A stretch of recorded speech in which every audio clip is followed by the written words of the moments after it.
Al-Fakir juga ingin berbagi kepada teman-teman yang pastinya di kepala mereka sudah banyak pertanyaan yang ingin ditanyakan kepada Al-Habib Ali Ridha bin Hasan Baharun. Ada yang ingin bertanya? Dari pojok sana silahkan maju ke depan. Mic-nya disiapkan atau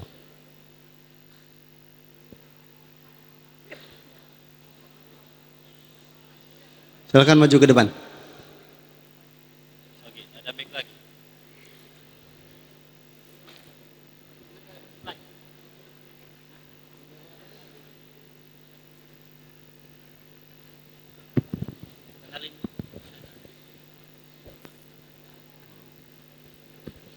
Nama dari mana? Ismi Muhammad Rizki. Rizki. Sama namanya kayaknya. Jangan-jangan sudah janjian ini. Nama asli Muhammad Rizki, nama lakop Cepot. Saya tanya namanya tapi dapat faedah lakopnya. Kenapa dilakopin Cekop? Katanya mirip Ustadz Cepot. Apa yang mau ditanyakan? Saya ingin bertanya, Bib, kan yang tadi dengar tuh antum punya buku sampai berapa kardus gitu. Nah, gimana cara kita menjaga buku-buku kita?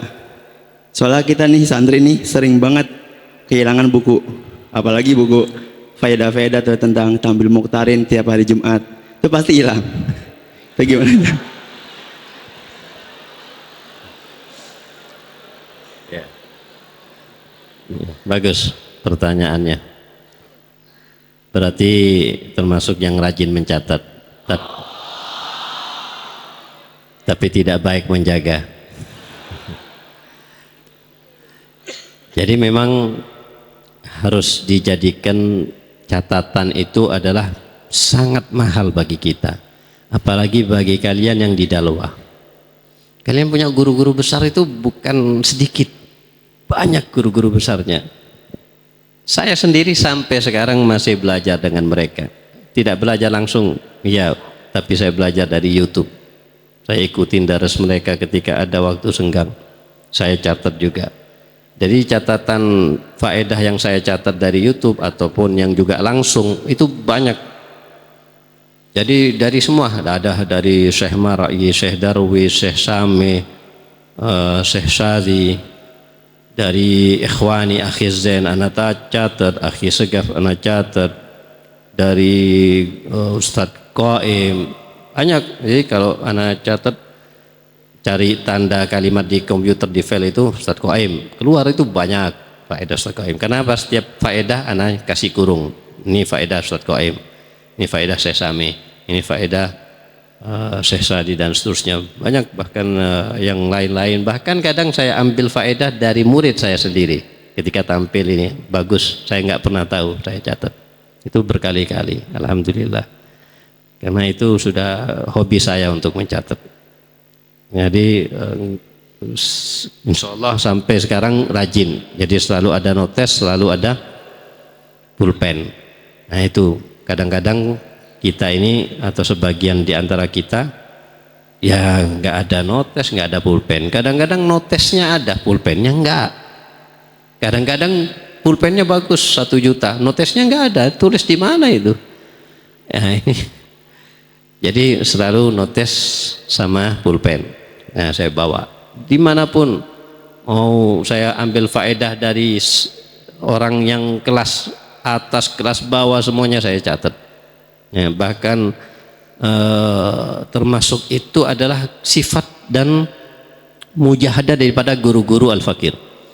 Guru-guru Al-Fakir termasuk selain Habib Zain bin Ibrahim Semit adalah Habib Salim bin Abdullah Asy-Syatiri. Beliau tinggal setengah tahun di Madinah, setengah tahun di Tarim. Ketika di Madinah beliau ngajar. Bahkan Al-Fakir meminta daras idofi dengan beliau di siang hari, di waktunya istirahat semestinya jadwalnya. Sehingga itu berat untuk dilakukan, tapi demi untuk belajar dengan beliau kita ambil waktu istirahatnya, kita kurangin, padahal waktu istirahat sudah sedikit. Walaupun ketika di depan beliau kadang ngantuk-ngantuk ditegur sama Habib Salim. Tapi alhamdulillah manfaat. Habib Salim bin Abdullah Syatiri ini pernah, beliau ini sakit dan kemudian diminta dokter untuk rawat inap di rumah sakit. Ketika rawat inap di rumah sakit, beliau buka TV, parabola, buka TV. Tapi yang dibuka bukan yang seperti kita buka, enggak. Yang dibuka adalah ilmu, yang terkait dengan ilmu. Bahkan ilmu tentang hewan saat itu, tentang hewan, ilmu burung ini makannya begini, sifatnya begini. Itu saat itu beliau langsung ngambil notesnya, ngambil pulpen, minta pulpen, kemudian dicatat dari TV itu. Oh ini terkait, itu terkait burung aja, apalagi terkait Quran, apalagi terkait hadis, apalagi terkait fikih. Terkait burung aja beliau catat. Ya, sehingga kita tahu sekarang catatan-catatan Habib Salim banyak. Ada kan Fawaid Syatiriyah, termasuk marja yang ada di kitab Fawaid Muhtaroh yang sekarang yang kedua, juga banyak diambil dari Fawaid Syatiriyah. Ternyata ilmunya Habib Zain juga banyak yang sama juga dengan Habib Salim Syatiri. Jadi ada ya, setiap faedah kita berusaha untuk menampilkan di mana kitab atau di mana faedah ini ada, di kitab mana faedah ini. Nah, salah satunya banyak juga saya ambil dari kitab beliau, catatan Habib Salim bin Abdullah Syatiri. Nah, beliau rajin mencatat. Ya, kalau kalian misalnya satu hari halaqah subhiyah ada, durus resminya 4 jam, 5 jam sudah. Belum lagi yang ikut jamiah siang hari. Ya, berarti 6 pelajaran. Kemudian habis maghrib 7 pelajaran, habis isya 8 pelajaran. 8 pelajaran setiap hari itu Masya Allah sudah banyak itu. Dan apalagi kitabnya, ustadznya kelas atas, pasti ilmunya banyak. Cuma kurangnya apa? Kurang mencatat, kurang perhatian. Jadi kalau misalnya anak jadi seperti kalian masih belajar, wah, anak kuras ilmunya mereka sama saya itu. Semuanya anak catat. Kalau perlu anak punya alat untuk merekam. Nggak sempat kelewatan, anak punya tip. Di Madinah anak punya tip recorder. Ya, kaset anak banyak. Jadi kalau orang-orang dapat uang atau uang jajan dari orang tua mereka, mereka pergi ya untuk makan, mereka pergi jalan-jalan. Kalau saya enggak. Kalau saya dapat uang dari orang tua kiriman, saya belinya kaset sama kitab, 2 itu yang paling banyak saya habiskan untuk saya gunakan. Kitab sama kasetnya, saya punya kitab banyak. Jadi kitab itu hobi, saya baca kitab hobi, beli kitab hobi, ya itu sampai kartun rokok yang besar itu. Nah, tinggi besar itu mungkin 20 kartun kitab saya, sampai kebanyakan akhirnya saya titipkan ke maktabah Banat karena di rumah sudah nggak muat lagi untuk naruh kitab. Ujung-ujungnya saya wakafkan sudah, karena ya sudah lama di Banat ya. Tapi kadang saya pinjam untuk murojaah, kemarin banyak saya balik minjem lagi, saya pinjam lagi karena sudah saya wakafkan. Ya, kadang banyak saya pinjam juga kemarin dengan Maktabah Banin. Yang intinya kalau kalian rajin mencatat, jauh-jauh lebih banyak faedah yang kalian dapatkan daripada saya sendiri. Karena dari banyak guru, bukan dari satu guru. Kalau ini kan Fawaid Muhtaroh hanya dari satu guru Habib Zain. Tapi kalian punya guru banyak. Catat semuanya itu. Insya Allah 1 minggu buku kalian yang tebal penuh, khatam. Kalau kalian rajin ngatat ya semuanya dicatat, sekecil apapun.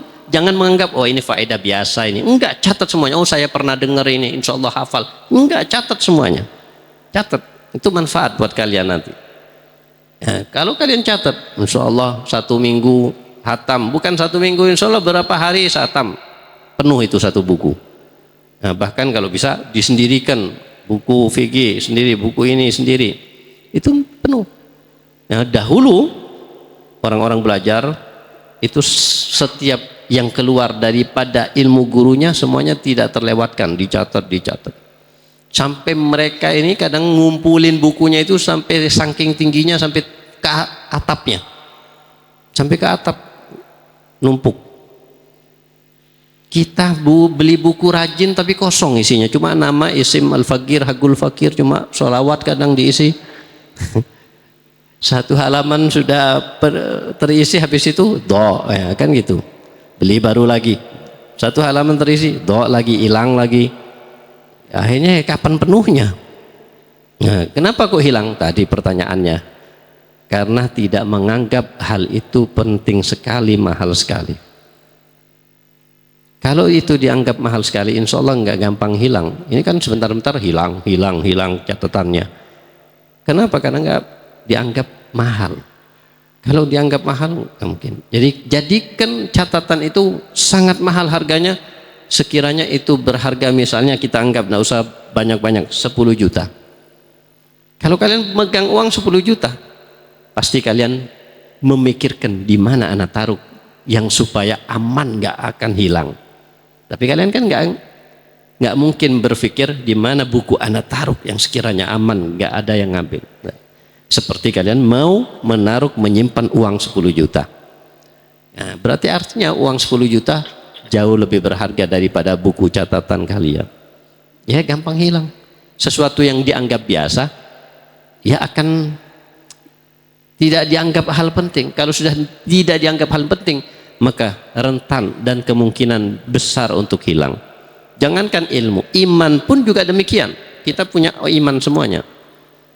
Iman yang di dalam hati kita itu dianggap mahal apa enggak? Kalau kita menganggap iman itu hal biasa, ya kita sudah dari lahir beriman. Ini hati-hati, itu ada indikasi nanti na'udzubillah imannya dicabut oleh Allah Subhanahu wa ta'ala.